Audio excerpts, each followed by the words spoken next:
Hello! Hi అండి అందరికి. రీసెంట్‌గా ఏపీ ప్రభుత్వం ఒక కీలకమైన నిర్ణయం అయితే తీసుకోవడం జరిగింది. ఆ నిర్ణయం ఏంటి అంటే, జగన్మోహన్ రెడ్డి ఉన్నప్పుడు 2000 మందికి కలిపి ఒక సచివాలయం ఉండేది. 50 మందికి కలిపి ఒక వాలంటీర్ ఉండేవారు. కాపోతే అధికారంలోకి వచ్చిన తర్వాత వాలంటీర్ వ్యవస్థ రద్దయిపోయింది కాబట్టి, ఇప్పుడు 2000 మందికి కలిపి ఒక సచివాలయం ఉందనమాట. అయితే ఇలాంటి సందర్భంలో సచివాలయంలో ఉద్యోగుల్ని తగ్గిస్తూ అంటే రేషనలైజ్ చేస్తూ జనాభాకి తగ్గట్టు సచివాలయ సిబ్బందిని నియమించాలి అని చెప్పేసి ఏపీ ప్రభుత్వం నిర్ణయం అయితే తీసుకోవడమే జరిగింది. అయితే దీని మీద సచివాలయ సిబ్బంది తీవ్ర స్థాయిలో ఆగ్రహాలైతే వ్యక్తమైతే చేస్తా ఉన్నారు. ఎందుకంటే జగన్మోహన్ రెడ్డి ఉన్నప్పుడే అన్ని శాఖల పనులు కూడా సచివాలయ సిబ్బందికి చెప్పేవాళ్ళు. అప్పుడే తీవ్రమైన ఒత్తిడి ఉంది.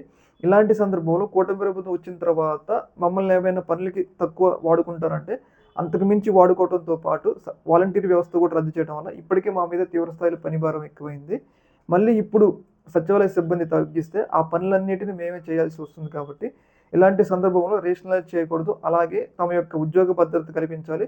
మాకు కొన్ని ఫెసిలిటీస్ కల్పించాలని చెప్పేసి వాళ్ళు ఎప్పటినుంచో డిమాండ్‌లు పెడుతున్నారనమాట. అయితే ఇప్పుడు వాళ్ళ యొక్క డిమాండ్‌లు పట్టించుకోకుండా రేషనలైజ్ చేస్తూ ఏపీ ప్రభుత్వం కీలకమైన నిర్ణయం అయితే తీసుకోవడం జరిగింది. అయితే దీని మీద ఉద్యోగ సంఘాలు దాదాపు ఒక 20 ఉద్యోగ సంఘాలు సమ్మెకి పిలుపునివ్వడం జరిగింది. స్ట్రైక్ ఏమంటారు?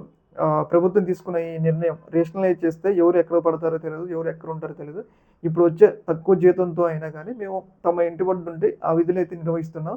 ఇప్పుడు తీసుకెళ్ళి ఎక్కడో ఏస్తే తమకు ఇబ్బంది ఎదురైతది. వచ్చే తక్కువ సాలరీతో బయట బతకడం ఇబ్బందయితది.